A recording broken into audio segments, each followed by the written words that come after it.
Hello everyone, this is a continuation of the Gauss's law topics that I discussed last class. If you have not seen the slides that I already presented, please go back to Blackboard and take a look at them. If you have any questions on it, be sure to take a look at the book, and also feel free to YouTube or Google whatever you need to get up to speed on it if you were not in last class. We left off last class by showing that Gauss's law can be used to derive the electric field of a long line of charge. We saw we got the same exact result as we did when we used Coulomb's law techniques, integration techniques. Continuing on, one topic that needs to be discussed is how do we use Gauss's law for a non-conductor, such as this very long non-conducting wire. So this wire itself has charge spread throughout its volume. So that's where this is different than things that we've done in the past.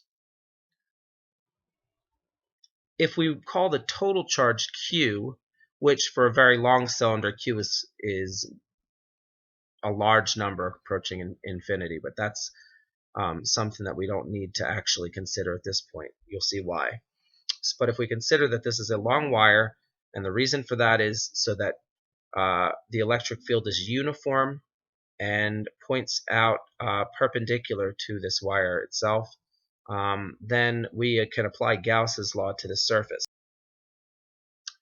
If we want to know what does the electric field look like for points within the object, which is really the question we're trying to solve, we need to set up a Gaussian surface with lowercase r less than capital R sub 0 as shown.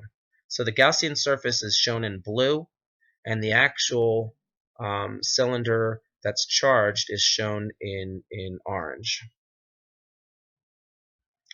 So taking this same cylinder, we want to know, well, how much charge am I actually enclosing in my Gaussian surface?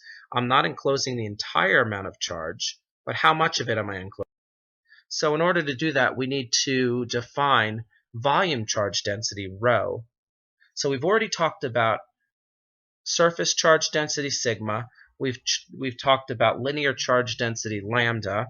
And so now we're moving into 3 dimensions with rho. And it's just total charge divided by total volume, or partial charge divided by partial volume. In this case, how much charge is enclosed by my Gaussian surface divided by its volume. So moving this equation around, and we notice that Q enclosed is equal to rho V enclosed. And in order to calculate V enclosed, how much volume are we enclosing?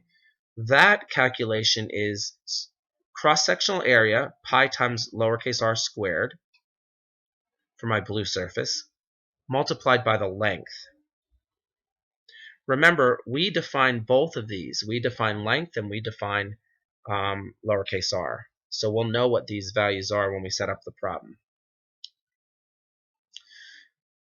Plugging in for what area enclosed is equal to, and then plugging in for rho, which is total charge over total volume for the cylinder. And now we're plugging in for the total volume of the cylinder, which is pi uppercase r sub 0 squared times the length. And then canceling factors, we get the final equation for Q enclosed. Notice this equation does make sense.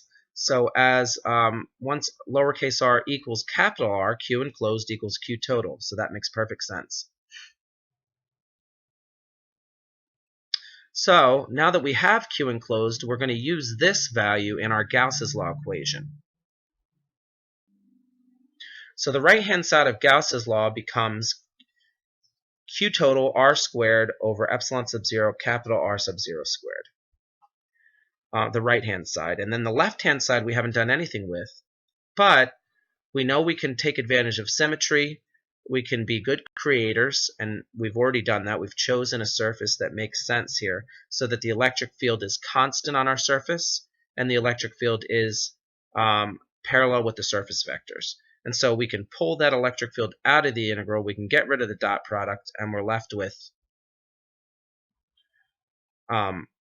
E times A Gauss, which we know what that is, and that's equal to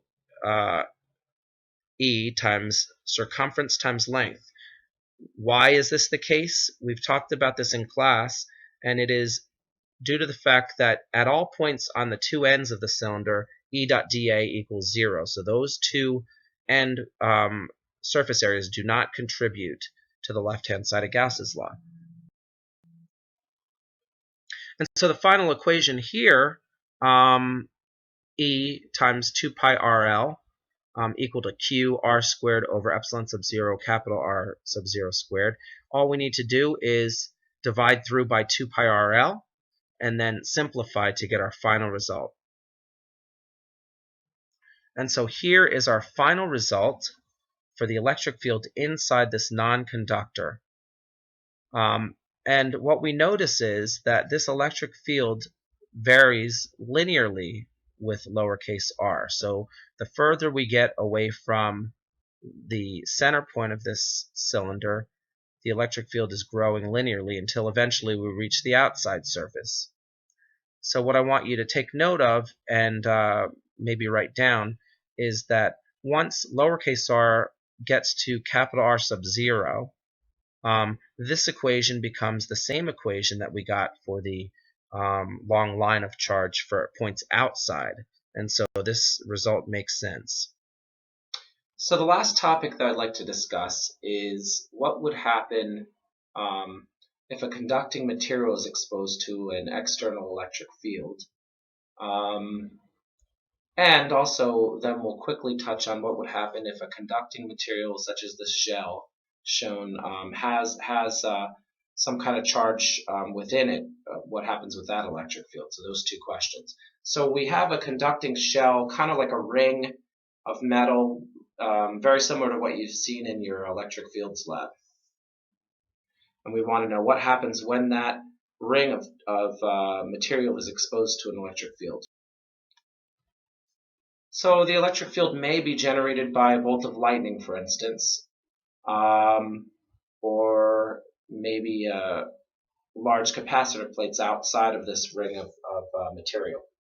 And if you imagine yourself as standing inside this ring of metal, or sitting inside of a car, for instance, that's made out of metal, or a cage made out of metal, and then lightning strikes, generating an electric field, what would happen to you, or what can you expect would happen to you?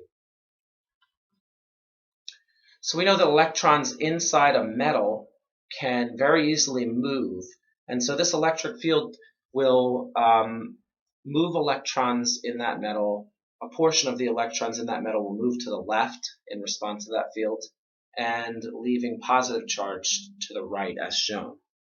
So recall that electric field says, direction says what will happen to positive test charges or positive charges, and so negative charges do the opposite as shown. And so the arrangement we're left with is a separation of charges here. And that separation of charges generates its own electric field. Positive charges here, if you put a positive charge in between these two lines, they would tend to move to the left. So the electric field direction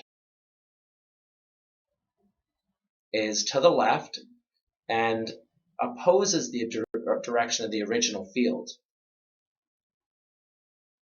In fact, the right amount of electrons will move until no more force is applied to them, in which case the electric field generated by these separated charges will exactly equal and cancel the external field, so that no electric field will exist inside the conducting material, and no electric field will exist.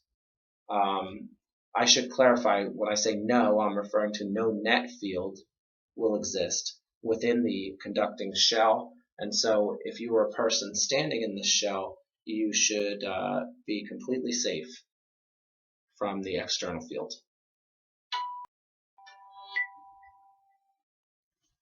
So this figure here shows what happens to the field lines. I believe you saw this in your lab, where field lines will end up perpendicular to the surface. And the reason for this is any parallel component of these field lines will tend to redistribute electrons until that component is canceled by the induced field.